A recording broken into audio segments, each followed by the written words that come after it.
আসসালামু আলাইকুম ওয়া রাহমাতুল্লাহি ওয়া বারাকাতুহু। আলহামদুলিল্লাহি রাব্বিল আলামিন ওয়াস সালাতু ওয়াস সালামু আলা মান লা নাবিয়্যা বা'দা। আলহামদুলিল্লাহ, আল্লাহ তাআলার শুকর আদায় করছি যে মহান আল্লাহ তাআলা আমাদেরকে তার দিকে ফিরে আসার, তার প্রতি ঈমান আনার তৌফিক দিয়েছেন। এজন্য তার শুকর আদায় করছি আলহামদুলিল্লাহ। অথবা রাসূলুল্লাহ সাল্লাল্লাহু আলাইহি ওয়াসাল্লামের উপর সালাত এবং সালাম পেশ করছি, যিনি আমাদেরকে আল্লাহ তাআলার পথ দেখিয়েছেন, আল্লাহ তাআলার বিপরীত পথ থেকে আমাদেরকে সতর্ক করেছেন। তার উপর সকলেই পড়ি সাল্লাল্লাহু আলাইহি ওয়াসাল্লাম। সম্মানিত দ্বীনী ভাই বোনেরা, পৃথিবীর যেখানে আপনারা অবস্থান করছেন, আপনাদের জন্য দোয়া করছি আল্লাহ তাআলা আপনাদের সবাইকে যেন ভালো রাখেন। আর মসজিদে নববীর খুতবার বঙ্গানুবাদ শুনবার জন্য আমি আপনাদেরকে স্বাগত জানাচ্ছি। আজকের তারিখ হচ্ছে, আজকের নয়, গত শুক্রবারের তারিখ বলছি, 30শে জুমাদুল আউয়াল 1447 হিজরি, 21শে নভেম্বর 2025 ইংরেজি। খুতবার বিষয় হচ্ছে মৃত্যুকে স্মরণ ও আল্লাহর দিকে ফিরে আসা। আমি আলহামদুলিল্লাহ বর্তমান অবস্থান করছি জামালপুর সদরের অন্তর্ভুক্ত মাদ্রাসা দারুস সুন্নাহ আস-সালাফিয়া, কোটারবাড়ি, জামালপুর।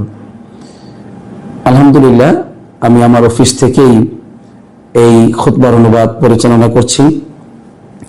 দোয়া করবেন আল্লাহ তাআলা যেন আমাকে এর সাথে সবসময় জড়িত থাকার তৌফিক দান করেন, আমিন। আল্লাহ যেন আমাকে দয়া করে তার রহমতের উসিলায়, তার আপন অনুগ্রহে প্রতি সপ্তাহে যেন খুতবার অনুবাদ করার সুযোগ করে দেন।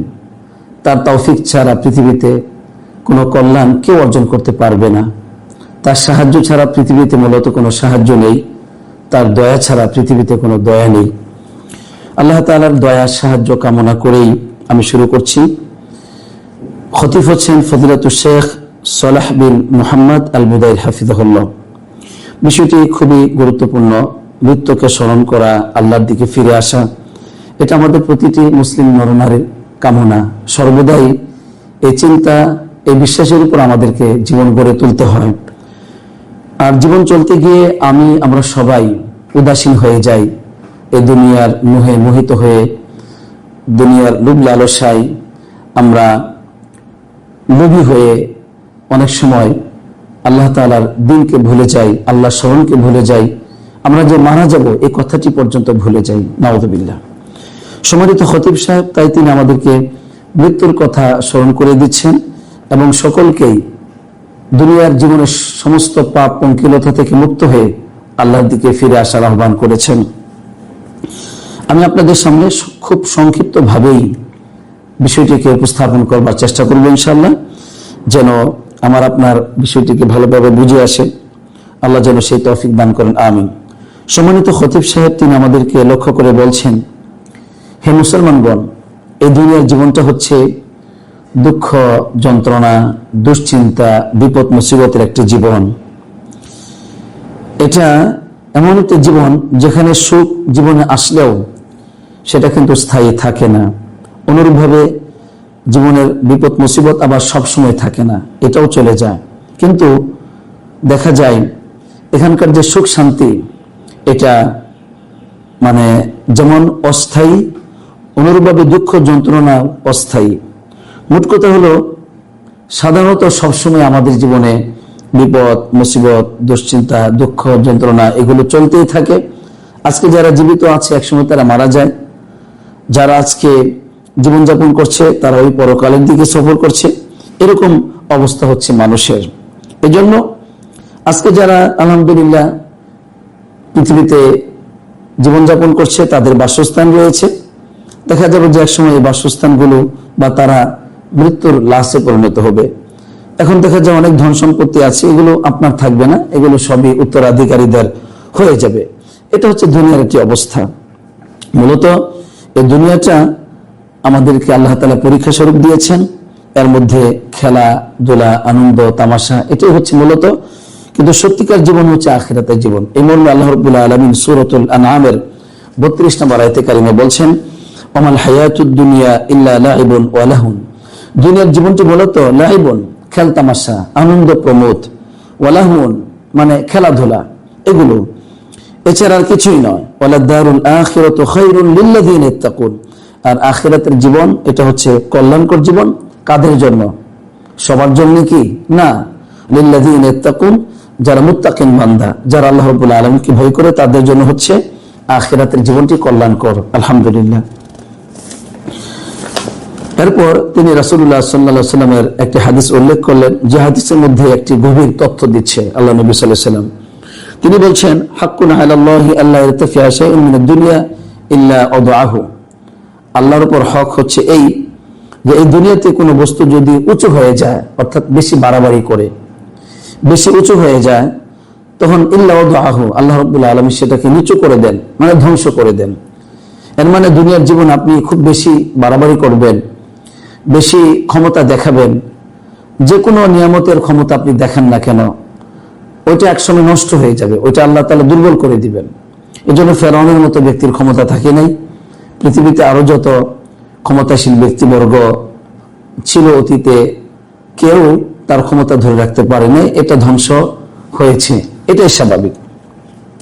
এটা আল্লাহ রাব্বুল আলামিনের পৃথিবী পরিচালনার একটি সিস্টেম। তিনি কাউকে চিরস্থায়ী রাখবেন না, কোনো বস্তুকে চিরস্থায়ী রাখবেন না। আজকে যারা জীবিত আছে অবশ্যই আগামী দিন তারা মারা যাবে, এমনকি কেউ চিরকাল থাকবে না, এই মর্মে আল্লাহ রাব্বুল আলামিন সূরাতুল আম্বিয়ার 24 এবং 25 নম্বর আয়াতে কারিমা বলছেন, ওমা জাআলনা লিবাশারিন মিন ক্বাবলিকাল খুলদ, আমি তো আপনার পূর্বে যত নবী রাসূলগণ এসেছিলেন, মানে পৃথিবীতে যত মানুষ এসেছিল, ওমা জাআলনা লিবাশারিন মিন ক্বাবলিকাল খুলদ, আপনার পূর্বে যত মানুষ এসেছিল আমি কাউকে খুলদ চিরস্থায়ী রাখি নাই পৃথিবীতে।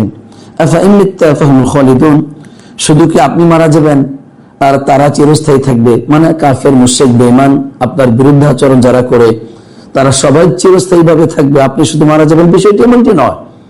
আমি তো অতীতের কাউকে চিরস্থায়ী রাখি নাই। সুতরাং কুল্লু নাফসিন যায়িকাতুল মাউত, প্রতিটি আত্মাই মৃত্যু স্বাদ গ্রহণ করবে। আর আমি আল্লাহ তাআলা কি করি বান্দাদেরকে, ওয়ানাবলুকুম বিশ-শাররি ওয়াল খায়রি ফিতনা, আমি তাদেরকে বা তোমাদেরকে কখনো জীবনে অকল্যাণ দিয়ে পরীক্ষা করি, আবার কখনো কল্যাণ দিয়ে পরীক্ষা করি, কখনো জীবনে সুখ শান্তি দিয়ে পরীক্ষা করি, আবার কখনো দুঃখ যন্ত্রণা বিপদ মুসিবত দিয়ে পরীক্ষা করি। আল্লাহ বলছেন আমি এভাবে পরীক্ষা করছি সবাইকে। সবাই সুখের মধ্যে যে আছে সে ব্যক্তি পরীক্ষার মধ্যে আছে, আর যে ব্যক্তি দুঃখের মধ্যে আছে সে ব্যক্তি কিন্তু পরীক্ষার মধ্যে আছে। যে ব্যক্তি খুব সচ্ছল অবস্থায় জীবনযাপন করছে সেও পরীক্ষার মধ্যে আছে, আবার যে ব্যক্তি অভাব অনটন এরকম মানে বিশ্ব বঞ্চিত জীবনযাপন করছে সেও কিন্তু পরীক্ষার মধ্যে আছে। এই জন্য সবাই পরীক্ষার মধ্যে আছি। ওয়া ইলাইনা তুরজাউন, পরিশেষে তোমরা সকলেই আমার দিকেই ফিরে আসবে। এরপরে সম্মানিত খতিব সাহেব তিনি আমাদেরকে বললেন যে দেখো, একটু ভেবে দেখো তারা আজকে কোথায়, যাদের সাথে তোমরা একসাথে জীবনযাপন করতে, যারা তোমার বন্ধু ছিল, তোমাদের বন্ধু ছিল, আজকে কোথায়? তারা নেই, তারা চলে গেছেন। অথচ তোমাদের সাথে জীবনযাপন করতো, তোমাদের কাছাকাছি বসতো, কিন্তু আজকে তারা নেই। এবং এরপর বললেন ওই ব্যক্তিদেরকে যারা উদাসীন, অন্যায় অপরাধ খারাপ কাজের ভিতরে হাবুডুবু খাচ্ছে, ডুবে আছে, তাদেরকে বলতেছেন তোমরা উপদেশ নিবে না? ওই যে তোমাদের মা বাপ, তোমাদের পিতামাতা মা বাপ যে আছেন তারা যে চলে গেছেন, তাদের চলে যাওয়ার মধ্য দিয়ে তোমরা কি উপদেশ নিবে না? এখনো পাপ পঙ্কিলতার মধ্যে ডুবে আছো, এখনো হারাম এবং অন্যায়ের মধ্যে ডুবে আছো। তোমাদের ওই যে ভাই বোনেরা চলে গেছেন, একটু কবরের সামনে দাঁড়াও, গিয়ে দেখো, লক্ষ্য করো কত মানুষ মারা গেছেন এবং কেউ চিরকাল থাকে না এই দুনিয়াতে। অতএব তোমাদেরকে বলছি তোমরা মৃত্যু আসার আগে প্রস্তুতি গ্রহণ করো মৃত্যুর জন্য। মৃত্যু আসার আগে তোমরা প্রস্তুতি গ্রহণ করো মৃত্যুর জন্য এবং তোমাদের পাথরকে সংগ্রহ করো, এবং এই পার্থিব জগৎ, এই ক্ষণস্থায়ী জীবন তোমাদেরকে যেন প্রতারণার মধ্যে না ফেলে। পরকালের সে অনন্ত জীবন থেকে, অনন্ত জীবন সেটা থেকে তোমাদেরকে যেন এই দুনিয়া মশগুল রাখতে না পারে। অতএব দুনিয়ার চাকচিক্য সৌন্দর্য বস্তু তোমাদেরকে যেন প্রতারিত করতে না পারে, ফিতনায় লিপ্ত করতে না পারে, শয়তান যেন তোমাদেরকে পথভ্রষ্ট করতে না পারে। এভাবে তিনি আমাদেরকে মৃত্যুর জন্য প্রস্তুতি গ্রহণ করতে বললেন। আর মা বাপ, ভাই বোন, আপনজন যারা মারা গেছেন, মুরব্বিয়ানে কেরাম, তাদের মৃত্যু থেকে আমাদেরকে তিনি উপদেশ গ্রহণ করতে বললেন যে তারা যেমন চিরস্থায়ী থাকে নাই, তুমিও চিরস্থায়ী থাকতে পারবে না। এরপর সম্মানিত খতিব সাহেব তিনি আরেকটু আবেগপ্রবণ হয়ে বললেন, হে অপরাধী, শোনো, তুমি একটু তোমার জীবনটা নিয়ে চিন্তা করো, তোমার অবস্থা নিয়ে চিন্তা করো। দেখো তো, তোমার অনেক সময় কিন্তু চলে গেছে, অনেক সময় তোমার চলে গেছে। অতএব তুমি একটু জাগ্রত হও, তোমার মিজানের পাল্লাটা একটু ভারী করবার চেষ্টা করো। এবং কোন জিনিস তোমাকে প্রতারিত করছে, কিসের জন্য তুমি তোমার মাওলার, তোমার রবের অবাধ্য হও, কারণটা কি? তোমার জন্য তো উচিত নয় এমন একজন রবের সাথে এই ধরনের আচরণ করা। তুমি কেন হারামের মধ্যে হাবুডুবু খাচ্ছ? কেন তুমি খেল তামাশা, এরকম আমোদ প্রমোদ, অন্যায়ের মধ্যে তুমি জীবনযাপন করছো? একটু চিন্তা করে দেখো, তুমি কত সালাতকে নষ্ট করতেছো, প্রতিদিন অহংকার করতেছো, কত পাপের মধ্যে তুমি জড়িয়ে যাচ্ছ, আবার তুমি গর্ববোধ করো কেন? একটু চিন্তা কি হয় না তোমার? অতএব তুমি কত পাপ, পঙ্কিলতা এগুলো করে গেলে। হে অপরাধী, হে অপরাধী, তুমি ফিরে আসো, আল্লাহকে ভয় করো, এবং সেই দিনকে ভয় করো যেদিন তোমার সেই কপালের যে চুলগুলো আছে সেগুলোতে যেদিন তোমাকে ধরা হবে এবং তুমি তোমার এই সমস্ত চুলগুলো সাদা হয়ে যাবে বা তুমি ক্ষতিগ্রস্ত হবে, ওই দিন আসার আগেই তুমি আল্লাহ তাআলাকে ভয় করো। এবং তিনি বললেন, ওই ব্যক্তিরা হচ্ছে ভাগ্যবান, বা তাদের প্রতি আল্লাহ দয়া করুক যারা একটা সৎ জীবন গ্রহণ করেছেন, যে সৎ জীবনটি তাদেরকে জান্নাতুল ফেরদাউসে পৌঁছে দিবে এবং অনন্তকালের আযাব এবং ধ্বংস থেকে তাদেরকে বাঁচাবে। আলহামদুলিল্লাহ।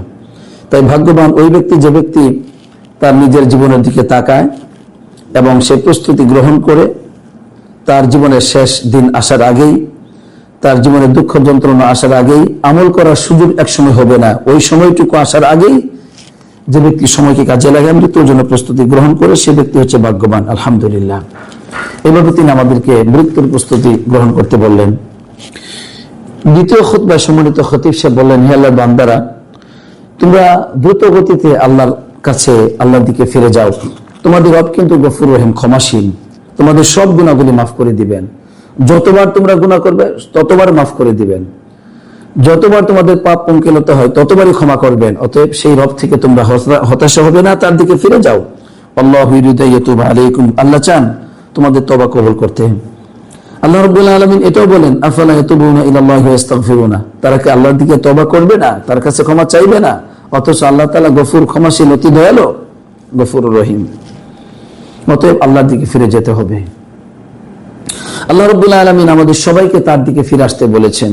এভাবে বললেন যে, যে ব্যক্তি ঈমান আনবে, আল্লাহর দিকে ফিরে আসবে, ঈমান আনবে, সৎ আমল করবে, তার জীবনে সব আমলগুলো, অসৎ আমলগুলো, পাপ আমলগুলো আল্লাহ নেকি দ্বারা পরিবর্তন করে দিবেন। আলহামদুলিল্লাহ, সব নেকি হয়ে যাবে, কারণ আল্লাহ গফুরুর রহিম। আল্লাহ রাব্বুল আলামিন আমাদেরকে সম্পূর্ণরূপে আল্লাহর রহমত থেকে নিরাশ হতে নিষেধ করেছেন, যে না, তোমরা কখনো আল্লাহর রহমত থেকে নিরাশ হবে না। এভাবে আমাদেরকে তিনি বুঝিয়েছেন। আল্লাহ রাব্বুল আলামিন আরো বললেন, ওয়াহুয়াল্লাযী ইয়াকবালুত তাওবাতা আন ইবাদিহি ওয়া ইয়াফু আনিস সাইয়্যাতি ওয়া ইয়ালামু মা তাফআলুন, তিনি তো এই সত্তা যিনি বান্দাদের থেকে তওবাকে কবুল করেন, তাদের সাইয়্যাতগুলো, পাপগুলো মাফ করে দেন এবং অনেক বিষয় ক্ষমা করে দেন যেগুলো বান্দারা জানেই না। সুবহানাল্লাহ। আল্লাহ নবী সাল্লাল্লাহু আলাইহি ওয়াসাল্লাম আমাদেরকে তওবার দিকে এভাবে ডেকেছেন যে, আল্লাযী নাফসি বিয়াদিহি, ওই সত্তার কসম যার হাতে আমার প্রাণ, লাউ লাম তুযনিবু লা যাহাবাল্লাহু বিনুরিকুম লা যাহাবাল্লাহু বিকুম, তোমরা যদি গুনাহ না করতে আল্লাহ তোমাদেরকে সরাই দিতেন পৃথিবী থেকে, তোমাদেরকে নিয়ে চলে যেতেন। ওয়ালা জাআ বিকওমিন ইউযনিবুনা ফায়াস্তাগফিরুনা আল্লাহ ফায়াগফিরু লাহুম, তোমাদের জায়গায় অন্য একটা কওম নিয়ে আসতেন যারা গুনাহ করত এবং ক্ষমা চাইতো আল্লাহর কাছে, আল্লাহ তাদেরকে মাফ করে দিতেন। সুবহানাল্লাহ। এর মানে আমাদের জীবন চলতে গিয়ে গুনাহ হতে পারে, আমরা করতে চাই না, কিন্তু হঠাৎ যদি হয়ে যায় তখন আপনি আল্লাহর দিকে ফিরে আসবেন, কারণ আল্লাহ চান গুনাহ হয়ে যাওয়ার পর আপনি আল্লাহর কাছে কাকুতি মিনতি করবেন, ক্ষমা চাইবেন, আল্লাহ এটা চান। এজন্য গুনাহ হওয়ার পর আল্লাহর দিকে অবশ্যই ফিরে আসতে হবে। গুনাহ থেকে আল্লাহ আমাদেরকে হেফাজত করুক, আমিন।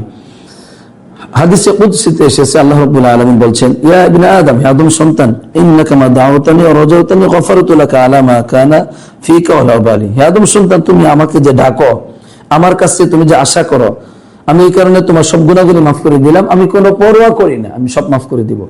আমার কাছে আশা করতেছো, আমার কাছে ক্ষমা চাইতেছো, আর কোনো কথা নেই, আমি মাফ করে দিলাম।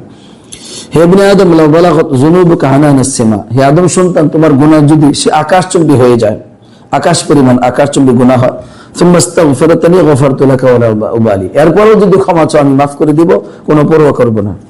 হে আদম সন্তান, তুমি যদি পৃথিবী পরিমাণ গুনাহ নিয়ে আমার কাছে উপস্থিত হও, অথবা এমন অবস্থা আমার সাথে সাক্ষাৎ করে, লা তুশরিক বি শাইআ, কোনো কিছুকে আল্লাহর সাথে শরীক করে নাই, লা আতাইতুকা বিকুরবিহা মাগফিরাতান, তাহলে ওই পরিমাণ ক্ষমা নিয়ে আমি তোমার কাছে আসবো। সুবহানাল্লাহ। আল্লাহ রাব্বুল আলামিন এইভাবে আমাদেরকে উদাত্ত কণ্ঠে আল্লাহর ক্ষমার দিকে আসতে বলেছেন। আল্লাহর কাছে ক্ষমা চাইলে আল্লাহ ক্ষমা করবেন, এই ওয়াদা আল্লাহ দিয়েছেন। সুতরাং এরপর আমরা কিসের আশায় তওবাকে দেরি করতেছি? কিসের আশায় এখনো তওবা করছি না, ক্ষমা চাচ্ছি না? হে আল্লাহ, তুমি আমাদেরকে মাফ করে দাও।